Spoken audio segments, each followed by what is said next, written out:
Bueno, muchas gracias. Hoy vamos a hacer una sesión pequeña de lo que es trastornos emocionales. Veo que no hay gente. ¿Cuántos son? 47. ¿Y cuántos hay? 3, 7, 8, 9, 10, 11, 12, 13, 14, 15, 16, 17, 18, 19, 20, 21, 22, 23, 24, 25, 26, 27. ¿Qué pasa? ¿Dónde está el resto? ¿Se ha ido a almorzar? Ay, ¿por qué no almorzaron temprano? ¿Qué tenían?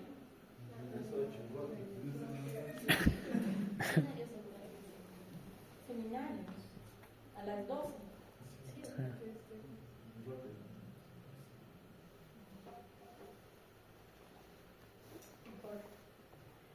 Silencio. Silencio. Bueno, algunos docentes tenemos un poquito de confusión. Porque yo pienso que las clases son de 2 a 3. ¿Ya no es así? Sí, doctora, solamente los seminarios están. ¿Pueden ser en la hora que queramos? No sé, doctora, lo que sucede es de que se está tratando de adelantar las fechas de seminario. Ah, ya. Sí, doctora. ¿Y cuánto falta para terminar? Solo faltaría su seminario de usted. ¿De paz? Solo Solo mi seminario. Doctora, Ay, o sea, del es doctor verdad. León y del doctor Luque. Ay, de la doctora Corrales. Ya. ¿Cuánto? Ya. 12 a 2 terminar. No importa. Todo sea por terminar. No importa nada más. Nada. Y eso incluye una palabra. Simple. Calidad. Como a nadie le interesa. Eso es lo de menos aquí. No interesa. La calidad que no cuenta. La cosa avanzar, terminar y largarse de este lugar. Literalmente. El término puede sonar fuerte, pero eso es lo que quiere el estudiante. Irse, ya. Antes, cuando sea sin terminar, te decía, no sé, pero ya adelante. Irme, ya. Pero si consideramos el factor calidad, no sé dónde estaríamos. A mí me preocupa esa palabra insignificante, calidad. Me preocupa mucho. Mucho, mucho. Muy bien, mire, hoy día vamos a revisar de manera bien pequeña y puntual trastornos que tienen que ver con la emoción en los pacientes pediátricos. ¿Listo? Y conductuales, problemas conductuales. Yo quisiera pedirles para esta parte que cada quien, ya que está acá en hipoglicemia y encima con algo de nivel bajo de cortisol, y además se termina el curso, es decir, con presión ahí de todo tipo. Yo quisiera pedirle que se ponga a pensar en unos años atrás, un ratito, y busque en ustedes alguna cosa que lo marcó de pequeño negativamente. Podríamos hacer un esfuerzo tal vez en pensar en esta posibilidad, pero vinculado al entorno más cercano, es decir, a papá y a mamá. Algo que hiciera mamá y papá que que me marcara, pero puede ser por lo que algo que hicieron ellos o algo que dejaron de hacer.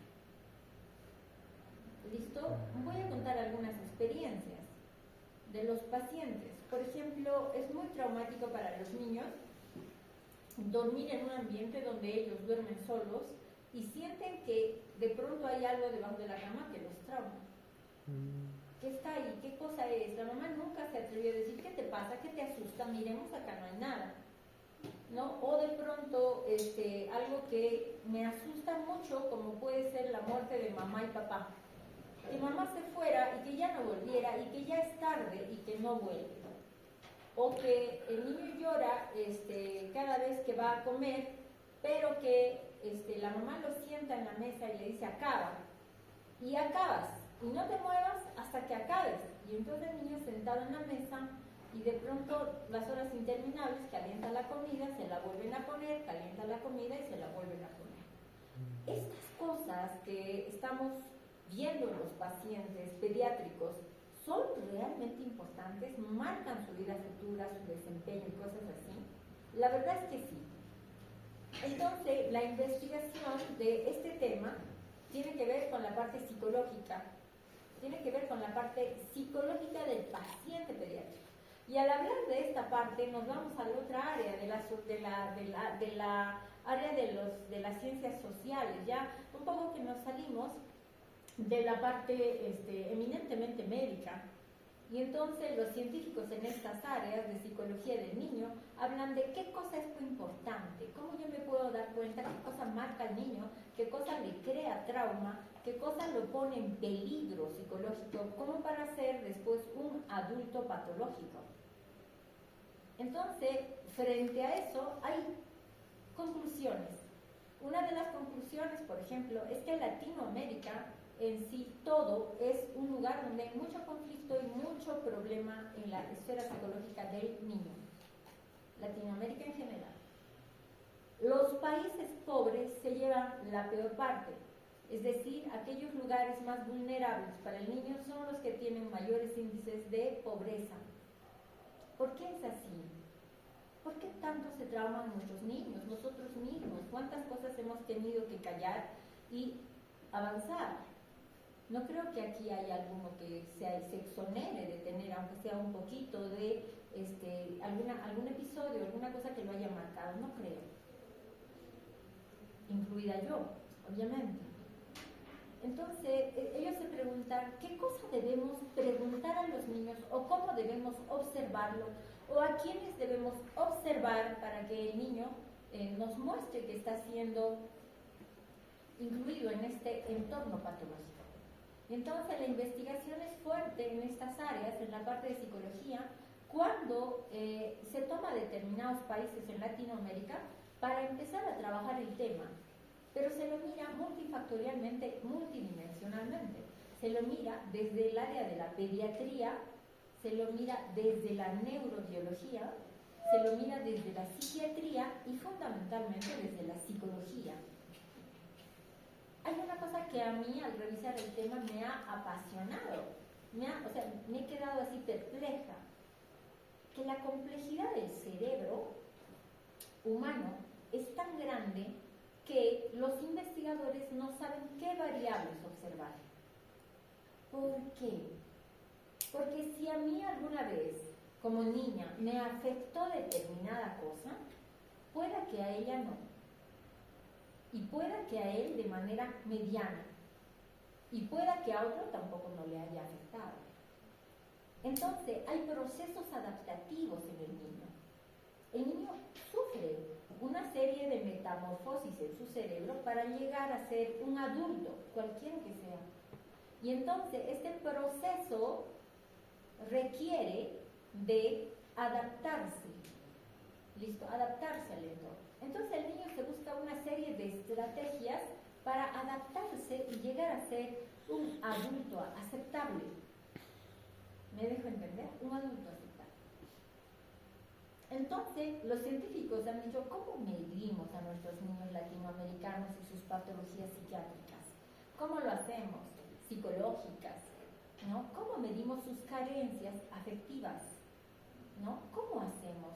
¿Cómo valoramos que un niño tenga una buena relación con su madre, que tenga una buena relación con su padre o con su cuidador? ¿Cómo valoramos? Y los científicos se han partido la cabeza y se han inventado una sarta de cosas para mirar al niño, y esos son estándares bajo los cuales se observa la conducta del paciente pediátrico, su parte emocional, afectiva. Entonces, al revisar el tema, yo más que hacer la clase, la verdad estaba leyendo bastante, y al margen de sacarme cosas interesantes, o sea, me puse a reflexionar que en Perú no tenemos un indicador importante de cómo está la situación emocional de nuestros niños y tampoco tenemos una información fidedigna de cada entorno. Entonces me voy a pensar en este punto porque yo sé que desde la investigación cualitativa hay una cosa que se llama el sujeto que tiene potencialidad para ser informante. ¿Listo? Entonces, cuando usted trate de ver las cosas afectivas, psicológicas en cualquier paciente, tiene que identificar un sujeto de todos que me pueda dar la mejor información. En aspectos emocionales y conductuales del niño, ¿cuál será el sujeto clave? ¿Alguien da más?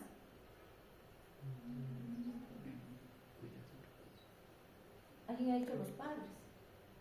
¿Quién más podría dar fe de lo que le está pasando? Los profesores, dice bien, los profesores. ¿Quién más podría ser más auténtico en dar información de lo que le está pasando? Fuerte, por favor. Si estamos conversando, esto es para conversar, y para pensar. Los cuidadores. Los cuidadores. Ahí ha dicho los profesores, los padres, los cuidadores. ¿Quién más podría ser potente para decir lo que está pasando con el interior del niño? El mismo niño. El mismo niño. Pero ¿y los otros dejan de ser potentes? No. Entonces, en la investigación cualitativa hay una parte que se llama informante clave. En este aspecto, el niño es informante clave, pero no vale solo el niño y su información. Entonces, ahí está la potencia de la investigación cualitativa cuando voy a mirar padres, cuando voy a mirar cuidadores, cuando voy a mirar maestros, cuando voy a mirar a abuelos, cuando voy a mirar amiguitos del cole. Entonces empieza a crecer y yo realmente puedo entender a un niño en su esfera interna. Entender podría ser un término usado muy superficialmente, muy sin mucho peso. Tal vez podría el mejor término ser: voy a comprender lo que vive el niño. Interesante, entonces, por eso es difícil de meterse en este tipo de investigación. Es más fácil pesar, tallar al niño, sacarle el IMC, ver cuántas veces hace pila, ver cuántas veces hace poco. Fácil es eso. Pero las cosas de la interioridad del niño son muy difíciles de valorar. ¿Listo? Entonces se pone conflictiva la situación. ¿Cómo voy a valorar este aspecto en el paciente pediatra? Pero leyendo otra vez, volviendo a la idea de dar una clase aceptable en este punto, encontramos que todas las cuestiones de la emocionalidad del niño tienen que ver con un fundamento neurobiológico. O sea, ya no es solo me gusta, no me gusta, prefiero, no prefiero, no. Esto ya es neurotransmisor, es bioquímica pura, bioquímica cerebral pura. Entonces, todas las explicaciones, queridos estudiantes, tienen un fundamento dentro de la neurobiología. Entonces, al ver las diapos ahorita voy a explicar qué terrible puede ser esto del avance científico, que mire el hecho de tener dislexia. ¿Cuántos de acá tienen faltas ortográficas, aunque sea de vez en cuando? Casi todos estamos levantando las manos, hay solo algunos infalibles. Perdón. Todos hemos levantado la mano. ¿Qué pensarían si yo les digo que eso tiene que ver con una serie de neuronas que no se conectan adecuadamente o que se están conectando adecuadamente? Da miedo. Entonces, cualquier cosa que usted haga ahorita depende de una respuesta bioquímica en su cerebro. Entonces, matar, insultar al otro o venir de pronto a gritarse y un compañero entra ahorita, o digamos, hagamos de cuenta que todos somos niños y entra un compañero y empieza a agredir a otro niño porque quiere él mostrarse más valiente, ¿no? Y lo hace, viene y aparenta otra cosa. Entonces, eso tiene su explicación en la parte de la conducta del paciente, del niño. O uno que viene y dice, no, a mí no me interesa tener amigos, no. Por favor, yo estoy bien sola, no molesten, ¿ya? Yo sola nomás porque además todo el mundo te falla, todo el mundo te hace jugadas feas, no, yo solo en el mundo solo. Eso tiene su explicación en la infancia. Punto aparte. Todo lo que el niño reciba hasta los 2 años marcará su vida. 2 años. Marcará su vida, marcará de una manera potente su vida. Entonces, ustedes que van a ser padres, que son hermanos, que tienen sobrinos, que tienen vecinos, que a veces estamos cerca a un niño sin tener mucha consanguinidad. Entonces deberemos intentar ver que ese niño tenga un entorno por lo menos, perdón, ¿qué pasa?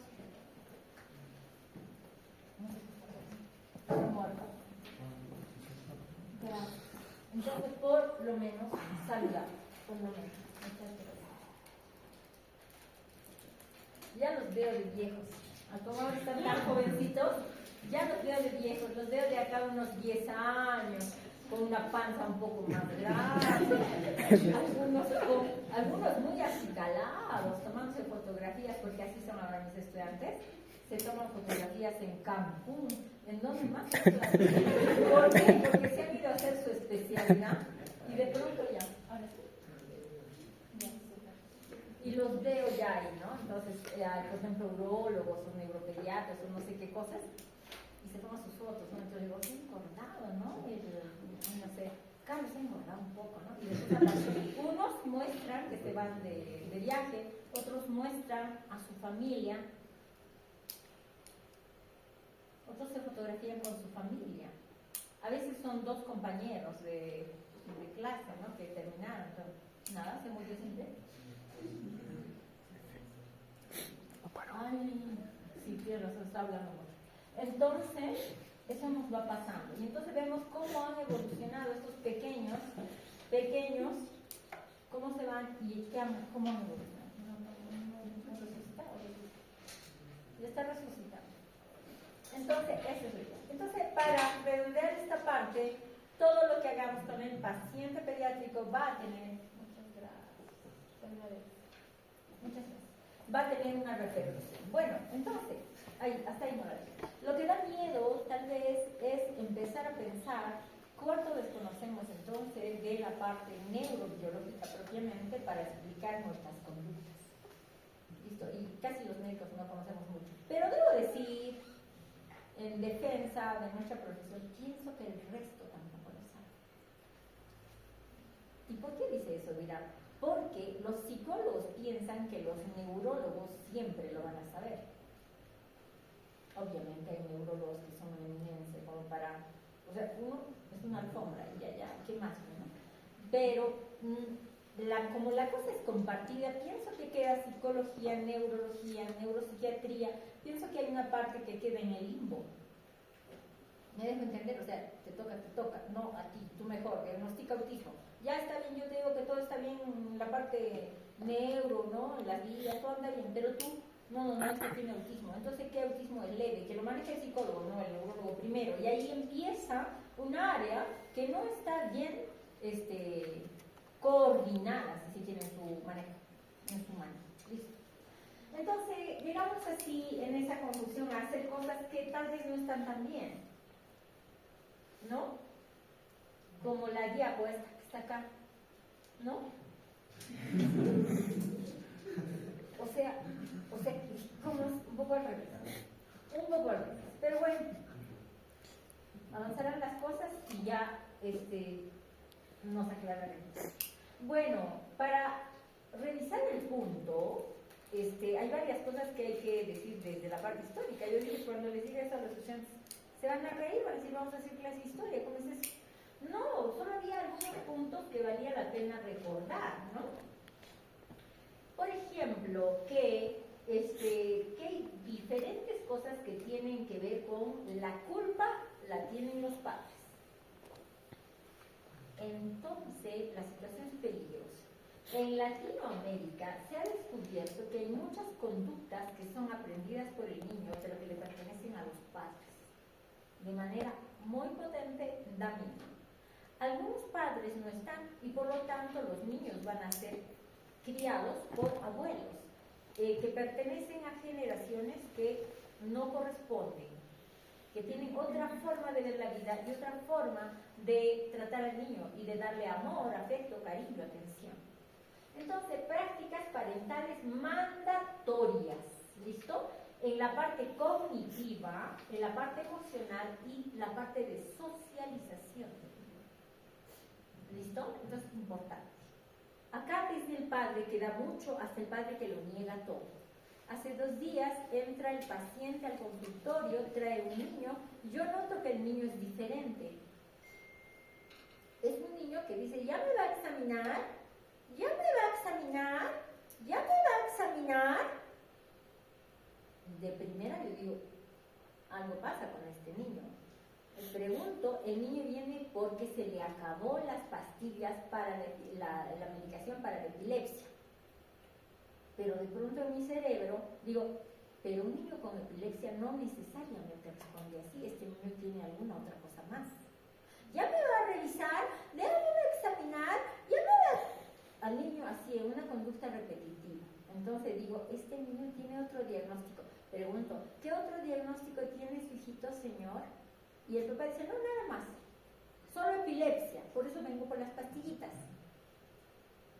Señor, ¿está seguro que no hay otro diagnóstico? Lo vio el psicólogo, lo vio el neuropediatra, lo vio otra persona, y el papá dice, sí, no tiene nada. Señor, su hijito no tendrá autismo. Ah, sí, doctora, me dijeron que tiene autismo leve.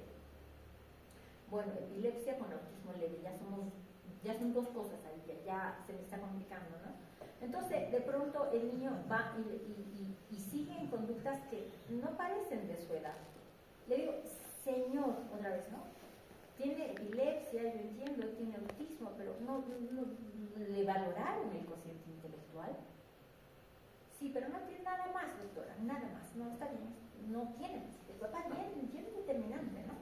Entonces de pronto pregunto, ¿y algo más, señor? Algo yo sigo, ¿no? O sea, porque aquí me está acordando mucho de las cosas, y miro antecedentes y retraso del desarrollo psicomotor. Entonces un paciente que tiene triple diagnóstico que tiene que ver con la esfera con conductas, con cuestiones neurológicas. Epilepsia, autismo y retraso del desarrollo, 3 cosas.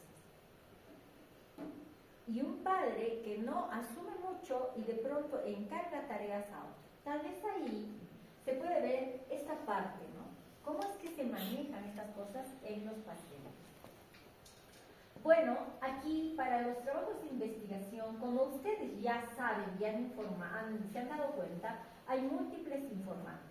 Para llegar a ver qué tiene el paciente, yo debería tener una evaluación psicológica del niño y del adolescente. Los trastornos emocionales y de conducta no se notan muchas veces en pacientes escolares o preescolares. Se notan más cuando los niños son púberes, de escolaridad adelante y hasta adolescentes. Entonces, en la etapa de adolescencia es cuando todo llega a la crisis. Y ahí hay que tomar decisión, llevarlo a donde hay que llevarlo y diagnosticar, precisar diagnóstico.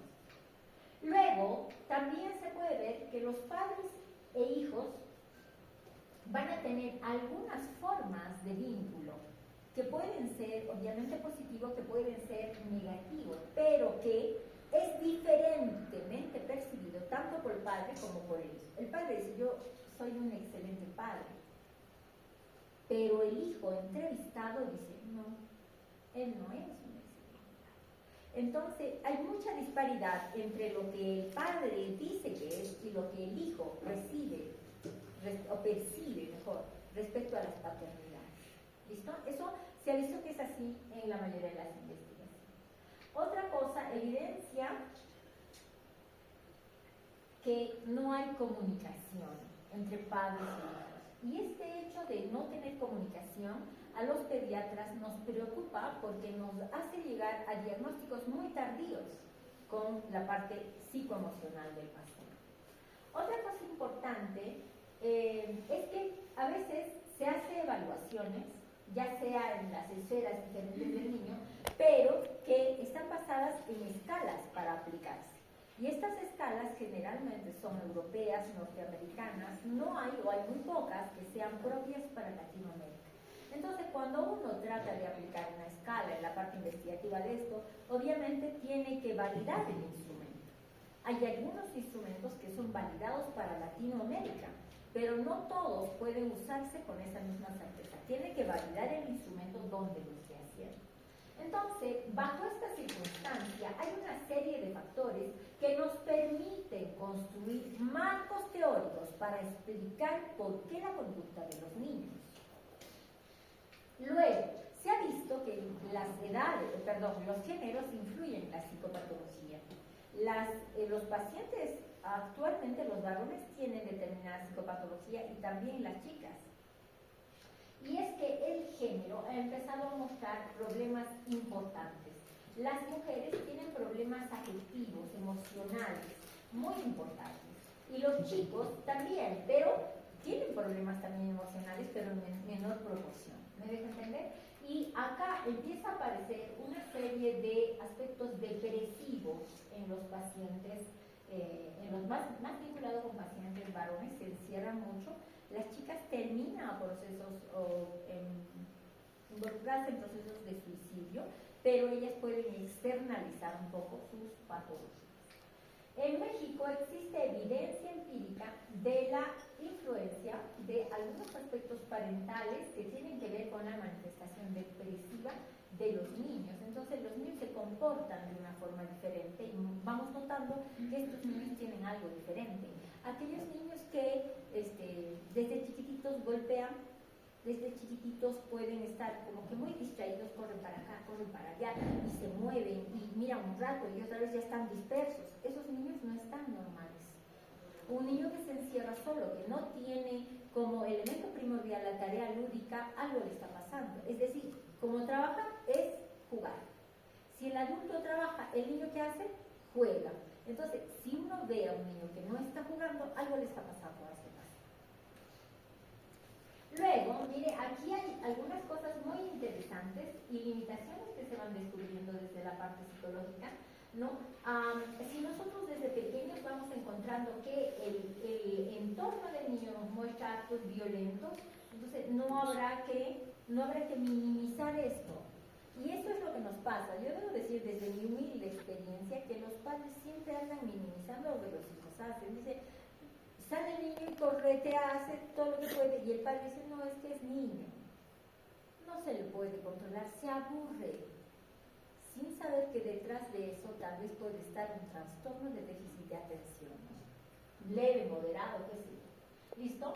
Latinoamérica, por lo tanto, muestra, como habíamos comentado, contextos más violentos, y aquí dentro de esto, contexto violento, no necesariamente nos estamos refiriendo a golpe, puñetazo, bala, que ahorita es por todo lado, sino nos estamos refiriendo a también lo que pasa en la naturaleza. Cuando hay un huaico, ¿cómo creen que los niños se asustan?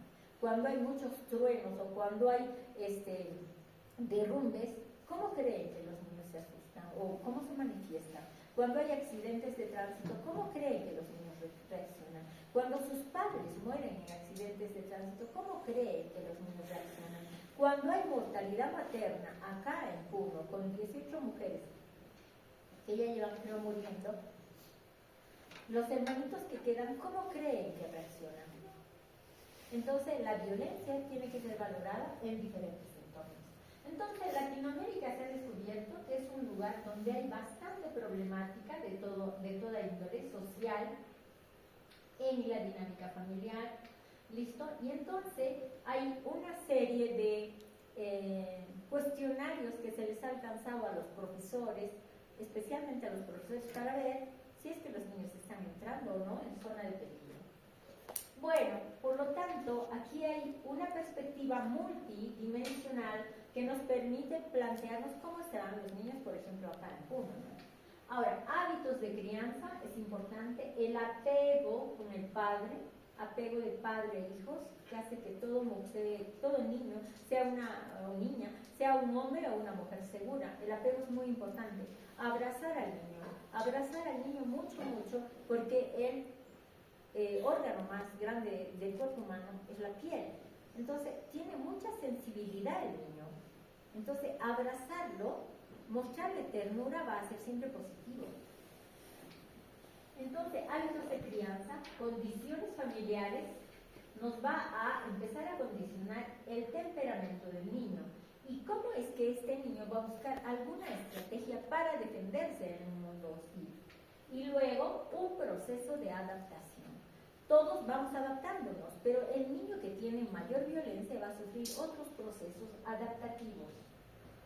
Muy bien, entonces los problemas emocionales van a ser problemas de conducta, problemas emocionales propiamente dichos, de nivel intelectual, de desarrollo y algunos que van a conectar con la psicosis.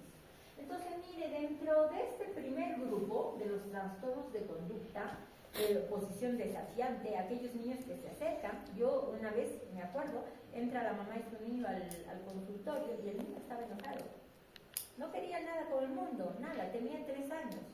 Cuando de pronto estoy escribiendo en la computadora y volteé y el niño estaba así, ¿no? Así sentadito sobre su mamá, cuando de pronto agarró unos puñitos y empezó a golpear a su madre terriblemente. Yo me quedé pasmada, observé y dije, la madre va a reaccionar, la madre va a reaccionar, no, la madre nunca reaccionó. Agarró al niño y lo puso al suelo para que se parara.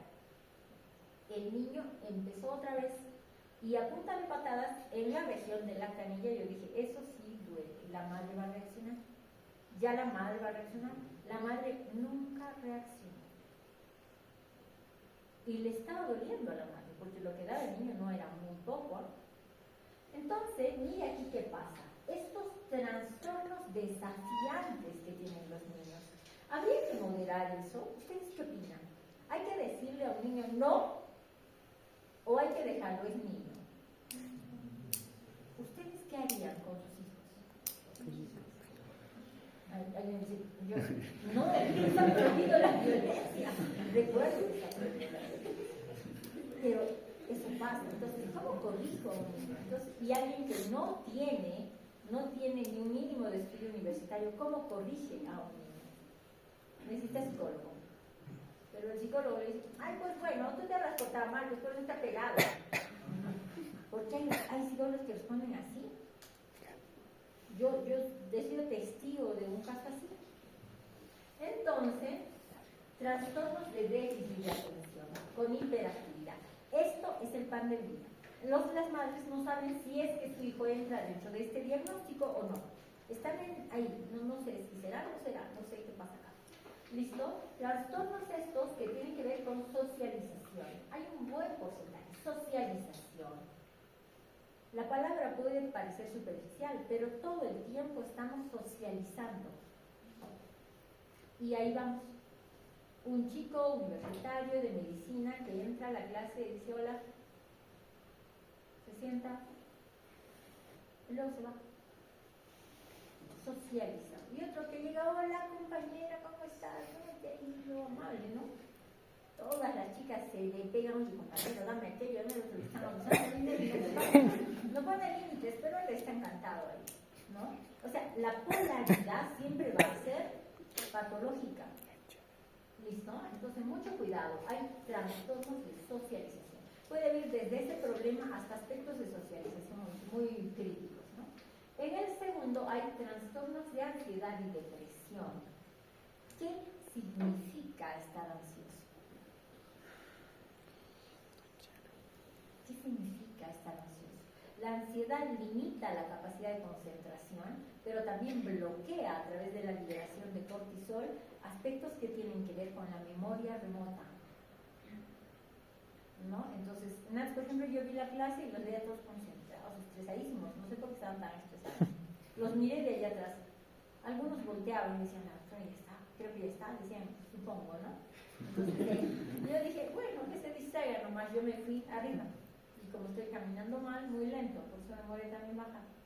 Pero el estrés, la verdad, bloquea los canales de aprendizaje y de memoria a largo plazo. ¿Listo? Entonces, aquí hay trastornos de ansiedad en este bloque y hay trastornos también que tienen que ver con la depresión en un porcentaje un poquito mayor. Luego, empiezan a aparecer en el tercer bloque, mire, retraso mental, trastornos del desarrollo.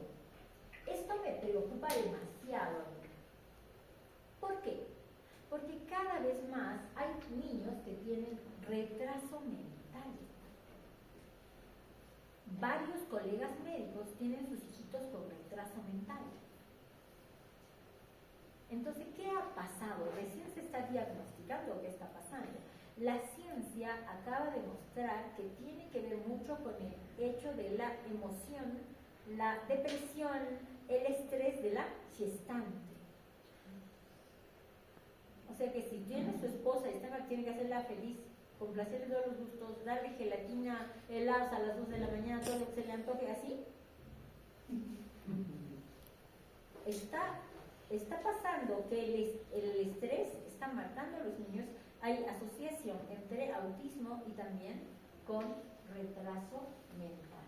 Acá también entran todos los niños que tienen secuelas de asfixia. Mire, para hablar de esta parte, pisando tierra, todos los niños que nacen prematuros son niños que entran acá y acá. Los prematuros. Entonces nosotros cuando nos das un niño prematuro ya estamos diciendo, al margen que salga de su sepsis, de su enfermedad de membrana hialina, de que tenga displasia broncopulmonar que ya ha superado, al margen de eso, lo que nadie se está ocupando es ver cómo es la conducta psicoafectiva de este paciente. ¿Y para eso qué se necesita? Seguimiento a largo plazo. Entonces son estudios longitudinales que tienen que ver con 20 años, 30 años. Son plata, eso es plata, hacerle seguimiento a un niño así. Y en ese seguimiento longitudinal usted sabe que hay un riesgo, perder al paciente, perder tu sujeto de investigación, aunque suene feo, pero es el término correcto. Pierdes tu sujeto de investigación. ¿Listo? Entonces, ¿qué cosa pasa? Miren, hay un grupo de pacientes que tienen que ver con trastornos del desarrollo y también con retraso mental. Trastorno del desarrollo estamos hablando trastorno a nivel de la esfera psicológica, pero también motriz y de todo lo que sea socialización. Trastorno del desarrollo, del habla, estamos hablando de eso. Luego, un cuarto que tiene que ver con un porcentaje menor, que es patologías de psicosis, ¿no? O sea, psicosis. El niño, la paciente, me acuerdo yo cuando vi así uno de los casos así, eso es psicosis, no es otra cosa. Llega la paciente, una niña de 13 años, ya iba a salir 13 años, 8 meses, llega al hospital, la hospitalizan, yo estoy en piso, la mandan a la paciente para que esté dentro, ¿no? La paciente, ¿qué había pasado con la paciente? Hace como 7 días, la paciente empezó a presentar de pronto actitudes diferentes. No quería comer, después se encerró un poco en ella, era una chiquita grande, 13 años y tantos, ¿no? Gordita, y alta también la niña, con buena talla y peso, me parece que ella estaba en obesidad. Entonces entra la paciente y yo digo, pues, ¿qué pasa? De pronto uno puede pensar que la niña está haciendo un síndrome conversivo, de pronto puede pensar que está fingiendo, simulando, quiero decir, simulando. Y no, con el transcurso de los días la paciente dice, no, yo veo allá, y veía personajes, ¿no? Imaginarios. Entonces, no, yo veo eso, ahí está, y hablaba así la niña, ¿no? Entonces, ¿qué tomó? Lo primero, algo la trastornó agudamente, algo ingirió, nada, psicología, viene psiquiatría y ya, psicosis, el diagnóstico. Entonces, a pesar de ser poco, ya tenemos nosotros pacientes que están haciendo psicosis, ¿no? La mayor parte de los trastornos incrementan con la edad. Ya habíamos dicho que hay un pico en adolescencia, ¿no? Además, estos tienen que ver mucho con las condiciones que pueden aparecer desde el nacimiento, pero que ahí no las vamos a diferenciar. Las vamos a diferenciar cuando el paciente ya está en su edad más avanzada. Ahora, ¿qué pasa con algunos pacientes que tienen ya antecedentes importantes? Va a ser definitivo, creo, ir a hacer en esta parte otra vez nuestra labor de médico, como cuando hacemos anamnesis a profundidad, ¿no? La mayor parte de los trastornos tienen distinta prevalencia en relación al sexo. Sí, hay alguna patología que es más frecuente en niños y otra en niñas. Muy bien, la mayor parte, esto lo copié adrede, dije, para continuar un poco la hilación. Los varones tienen mayor proclividad a desarrollar trastornos de conducta. Las mujeres, depresión, ansiedad, aunque ustedes dirán, doctora, pero ahora sabemos que con el COVID los chiquitos les ha repuntado la depresión y la ansiedad en el sexo masculino, ¿no? En el sexo masculino. Entonces, y tienen razón, así es, ¿no? Trastornos exteriorizados, con niños pequeños, conductas repetitivas, el que no vamos a confundir las cosas. Los niños a determinada edad sí tienen amigos imaginarios, ¿no es cierto? Es normal. No va a pensar que ya tiene un amigo y ya es autista o tiene, no. Tienen amigos imaginarios y a veces eso va también un poco con la genialidad, ¿no? Yo me acuerdo a alguno de mis sobrinos venía y decía, ¿qué has estado haciendo ahí solito? Y yo, estoy hablando con el Muñe. El Muñe. ¿Cómo es eso? Entonces uno, ¿no? Pero es una cosa así, esporádica, ¿no? O sea, no es una cosa repetitiva. Pero si es que nosotros encontramos niños que andan haciendo conductas, por ejemplo, tener amigos imaginarios, meterse debajo de la mesa o de la cama y no querer salir, conductas repetitivas de armar sus juguetes en determinado orden, características como andar de puntillas, hasta podríamos empezar a sospechar de cuadros de autismo. Entonces, aquí hay una cosa. Esto tiene que ver con la genética y en realidad sí, hay varios estudios que dicen primero la genética.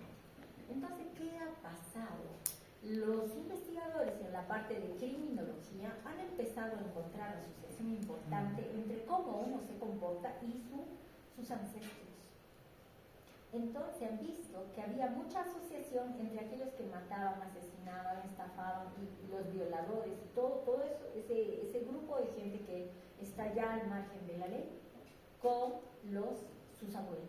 Y han empezado a seguirlos genéticamente y han dicho así, aquí hay una dotación genética, ya en los que hacen cosas delictivas, pero para el aspecto de cuestiones de conducta y, digamos, cuestiones más moderadas, también la dotación genética va a ser importante.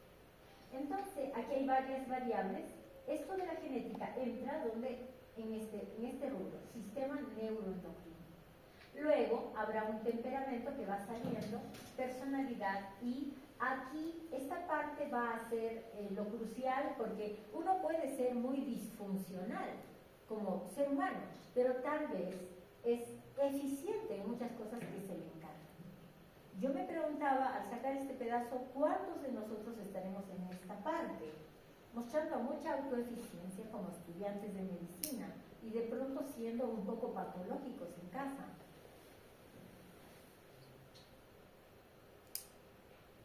Bueno, aquí va a haber factores que tienen que ver con el sujeto y aquí va a haber factores que tienen que ver con el entorno, ¿no? Su grado de instrucción, experiencia, observación. Es decir, hay algunas de estas variables que pueden moderar lo que me da la genética. Eso es moderar la conducta. Eso es lo que hacen los terapeutas en la parte psicológica. La familia, la escuela, compañeros y cultura. Aquí está, me parece esto muy importante, porque aquí está la forma de reconocer los desajustes que tienen los niños en la parte psicológica. Y aquí hay cosas muy pesantes y yo sé que varios de nosotros nos vamos a reconocer en esta tabla. Mire, un chiquito que en la parte funcional de pequeñito ha tenido insomnios, pesadillas, terrores nocturnos, falta de apetito o que come mucho, sencillamente en el otro lado. Micciones incontroladas, aquel paciente que tiene algún problema y no tiene ninguna infección urinaria, no tiene nada de nada, pero que se está alterando la parte vegetativa. Negativa a realizar tareas y participar. Aquel que nunca le gusta hacer tareas, ¿cómo va a entrar luego a ser un adulto que cumple tareas en tu empresa o en tu entorno? Luego vienen los aspectos que tienen que ver con las emociones.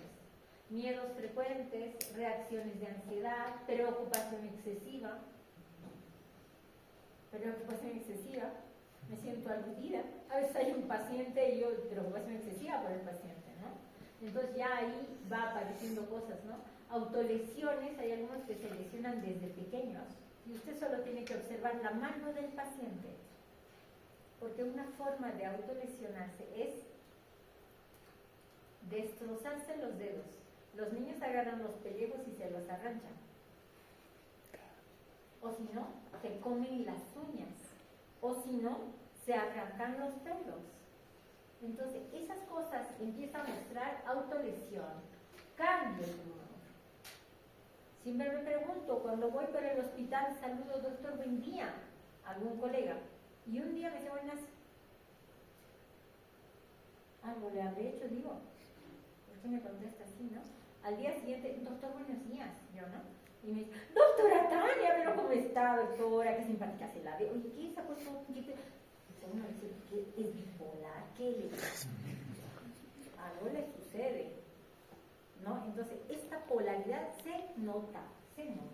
Cambios de humor, de comportamiento, qué sé yo, de respuestas así de puntuales, ¿no? En los aspectos interpersonales, negativismo, conductas desafiantes, antipatías, agresiones, insultos, riñas frecuentes, niños que andan con todos peleando. Funcionalmente, acá también hay cosas que podríamos hacer que reconozcamos, ¿no, niños? Miren, niños que andan todo el tiempo, los papás compran lápices, de eso se me quejan los padres.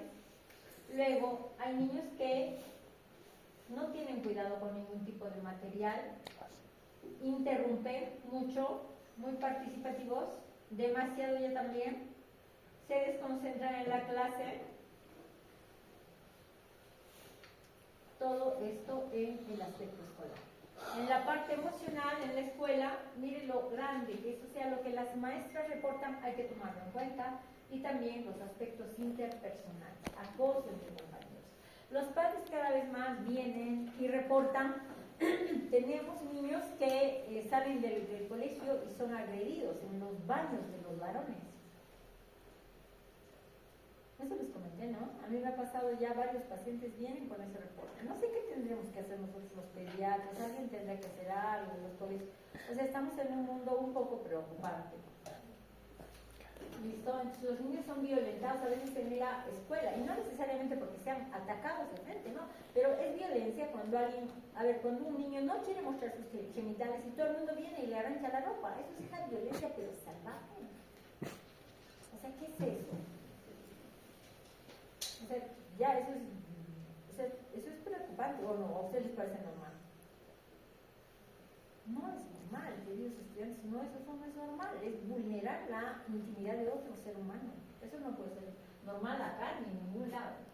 Los niños pierden la capacidad de disfrute, de estar con su familia. Entonces, emocionalmente hay aspectos que no son comprendidos en el aspecto de emoción, conducta, qué sé yo. Aparezcan frecuentes quejas físicas, un niño que le duele aquí, al día siguiente le duele por allá, después le duele, igual que las abuelitas. A las abuelitas hay sobre todo les duele, ¿no? Le duele acá, le duele allá, un dolor que y uno dice, ¿sabe qué, doctora? A mí me pasaba, ¿no? Pues el médico general, me ha empezado un dolor acá, doctora, me ha bajado por acá, después se ha ido por este ladito, después, o sea, ¿qué circuito neurológico está pasando? ¿Qué está pasando ahí, no? Y no, era un problema tal vez de soledad de la ancianita y para llamar la atención, ¿sabes? Entonces, interacciones hostiles entre padres e hijos, todas estas cosas nos empiezan a mostrar problemas conductuales, emocionales y de conducta. Aquí está toda la descripción de cada uno de estos. Iremos solo por los títulos, creo, para avanzar un poco.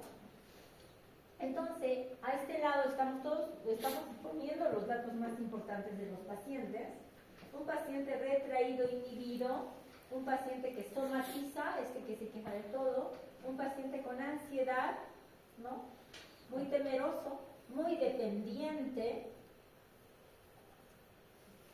No sé si acá pase, pero por ejemplo ha habido varios estudiantes de medicina que su mamá, mujeres, que su mamá venía a traerlos a la clase.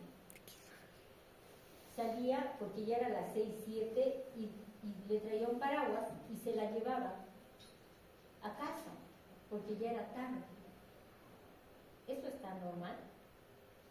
A una estudiante universitaria que su mamá le espere allá afuera con su paraguas y después se la lleva.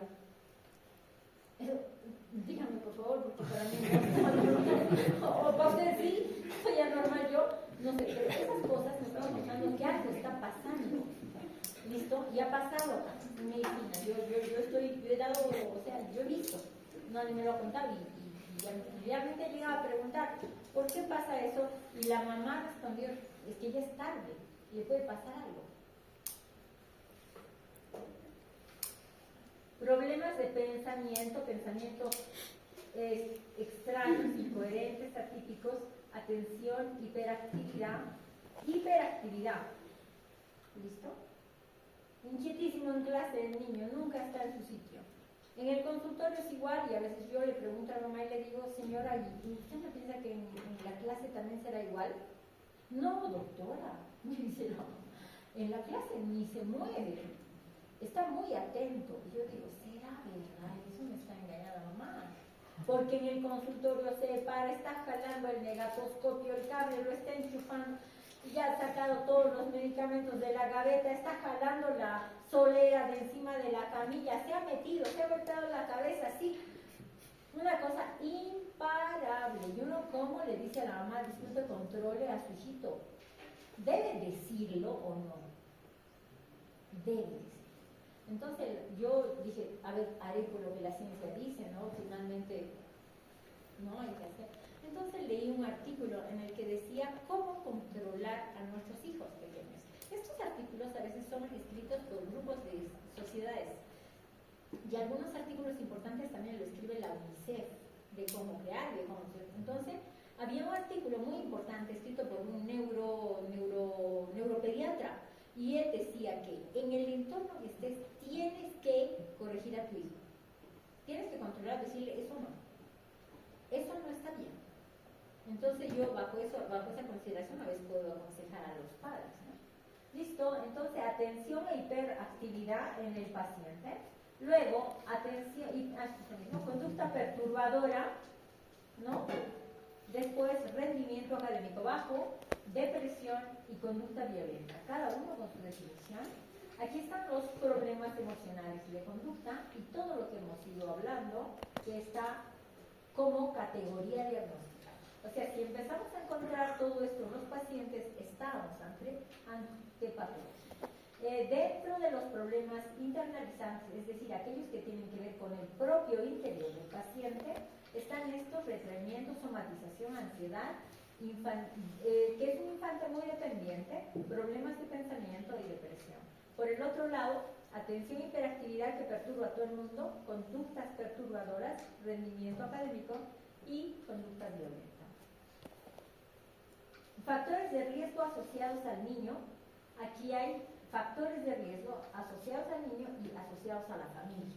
Como ya hemos hablado harto del niño, vayamos a ver qué tipo de familia es la disfuncional en todo caso, ¿no? Con trastorno psicopatológico. Papá o mamá con trastorno psicopatológico tendríamos que resguardar la salud mental del niño. Luego, violencia familiar. Papá o mamá que golpee, que haga violencia psicológica, física, de todo tipo, tendríamos que sacar al niño de ese entorno. Abandono infantil. Abandono infantil. Sí, están sus padres, pero nunca están. O sea, están, pero no están. Entonces, esto creo que puede verse con el profesional médico de enfermería, de salud, pero médico. ¿Por qué? Porque los padres trabajan acá, allá, trabajan muchísimo.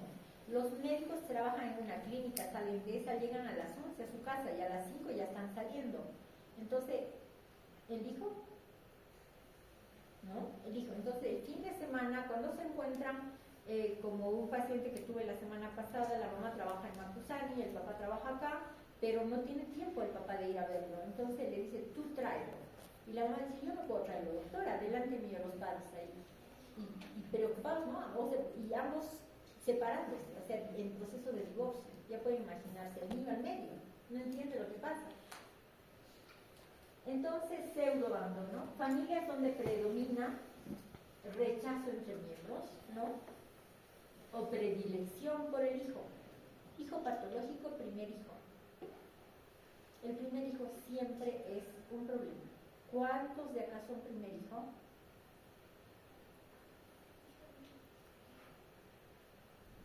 Dice que sobre ellos cae gran parte de los traumas de los padres. ¿Cuántos de acá son hijo final, el último? ¿Voy a ser el final? Dice que los hijos que están al final son hijos que tienen, como sus hermanos ya han desarrollado todas sus habilidades, todas sus potencialidades, entonces son hijos que pueden tener algún nivel de complejo. Me dejo entender, o sea, estamos en peligro en todo lado, ¿no? Dentro de la psicología. Pero...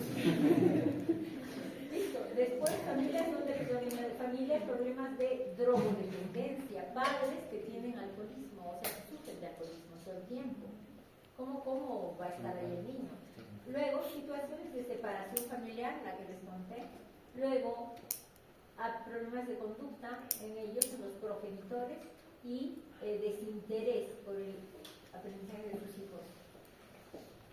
Muy bien. Ay, Dios mío, acá no. Mire, entonces, ¿qué pasa? Hay tres estructuras que tienen que ver con toda esta patología. Una de ellas, la más importante, es la amígdala. Y la amígdala es una estructura tan importante que se comunica con el neocórtex, con la zona frontal, y la amígdala modera estas conductas violentas. Este problema de conducta en el paciente. ¿Listo?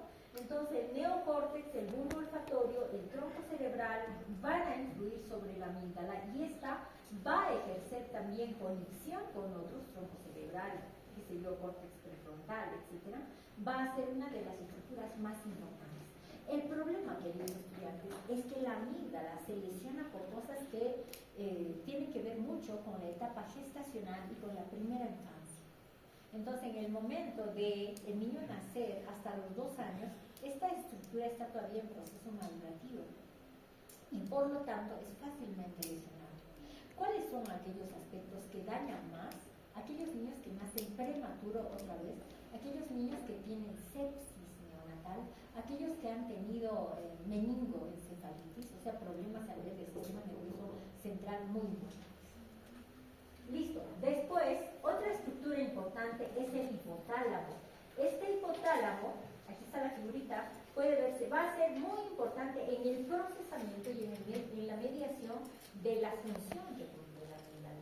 Entonces, el hipotálamo, siempre lo hemos considerado el hipotálamo más vinculado a los aspectos de respuesta emocional, de conducta, etcétera, con procesos de memoria, ¿verdad? El hipotálamo es importante, así lo hemos conocido siempre.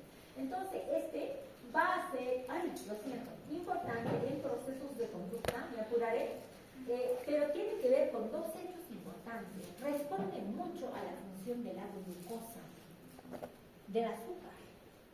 El azúcar era un alimento importante para el cerebro, pero el azúcar puede ser tóxico. Mire, hay trabajos de investigación muy importantes que asocian los niveles de ingesta de azúcar alto con problemas de desadaptación. Entonces, cada quien a partir de ahora tendrá que reducir sus cantidades de ingesta de azúcar. ¿Listo? Es muy importante, cada vez hay más evidencia de esto. Por lo tanto, responde a niveles de glucosa, niveles de osmolaridad. Es decir, estamos hablando de sodio, hiponatremia, hipernatremia. ¿Listo? Entonces, todas estas estructuras en conexión, vamos a ver la función del hipotálamo. Luego, el área prefrontal. El área prefrontal es muy importante porque en esta zona era que se podía intentar hacer ablaciones para moderar conductas agresivas en las personas violentas. ¿Listo? Entonces, pero se había visto que eso podía, pero no solo esto era no anulaban del todo estas conductas violentas. Entonces dijeron, entonces hay otros circuitos, y sí, habían otros circuitos para estas respuestas violentas. ¿Listo? Entonces, el córtex orbitofrontal va a ser importante porque recibe información y va a enviarlo a otra serie de núcleos para que puedan moderar algunos aspectos de conducta en el paciente. Las lesiones frontales son importantes porque tienen que ver con impulsividad, irritabilidad, hiperrespuesta a la provocación mínima.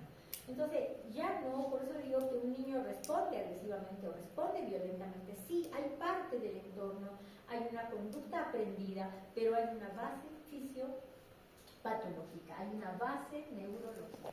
Dentro de la neuroquímica podemos ver que el trastorno de déficit de atención, como parte del neurodesarrollo infantil, va a ser importante reconocerla con una alteración a nivel de la corteza prefrontal. Entonces, esto ya es eminentemente orgánico, eminentemente biológico, si se quiere, ¿no? Estas 2 primeras estructuras a su vez estarían relacionadas con funciones ejecutivas. Entonces, aquí vamos a ver que los ganglios de base en comunicación con la corteza y el cerebelo van a ser los que van a hacer que un niño esté con trastorno de déficit de atención, es decir, no hay capacidad de focalizar en el paciente pediátrico. ¿Listo? Entonces, este niño va a estar mostrándose con mucha impulsividad, es un niño que corre y que nos parece normal, no es que es niño, y sigue corriendo y desesperando a medio mundo. Acá mire que hay en los pacientes con déficit de atención, debo decir que se ha descubierto que también tienen alteraciones de tipo motor, que me parece muy importante. ¿Por qué? Porque es un chico entonces que no va a tener motricidad fina, es decir, que va a escribir con una letra espantosa tal vez, no muy coordinada tal vez, y varios de acá estarán sintiéndose aludidos, ¿no? Entonces, sincronización motora, ahí algo pasa. Después, percepción en el tiempo. Los niños no tienen una adecuada percepción en el tiempo. ¿No les parece esto unos goles? O sea, ¿no les parece esto definitivamente? A mí me parece una bomba. O sea, lo que la ciencia va descubriendo a mí me parece muy importante. ¿Listo? Entonces, acá vamos a ver que hay un sentido del tiempo anormalmente percibido por el paciente. Y luego hay una previsión temporal que tiene que ver con no tomar precaución. El niño no toma precaución, el niño puede lanzarse más, el niño no mide cuánto va a adicionar al otro. Muy bien, aquí hay mucha argumentación genética. Noto muy intranquila la delegada. Está con un trastorno de déficit de atención. ¿Tiene clases? Sí, doctora, de ginecología y... ¿Ya está fuera el profesor? Ya. Entonces vamos terminando. Deme 2 minutos. ¿Listo? Entonces, mire, si nosotros tratamos de ver, voy a cortar acá, pero tratamos de ver la parte neurofisiológica, vamos a ver que hay mucha explicación genética de lo que está pasando con los pacientes. O sea, ya no es solamente me gusta, no, sino hay explicación neuroanatómica, fisiológica, hay neuroquímicos metidos, otra vez está la dopamina y la norepinefrina en esta hipoactividad o hiperactividad del paciente y recién, muy tardíamente, los trastornos medioambientales. Doctora, buenas tardes. Tengo clases con los alumnos. Perdóneme, deme un minutito, por favor, un minutito. Lo siento, yo muy entusiasmada. Y aquí va todo la patología de la dislexia. Paremos ahí porque no puedo interrumpir a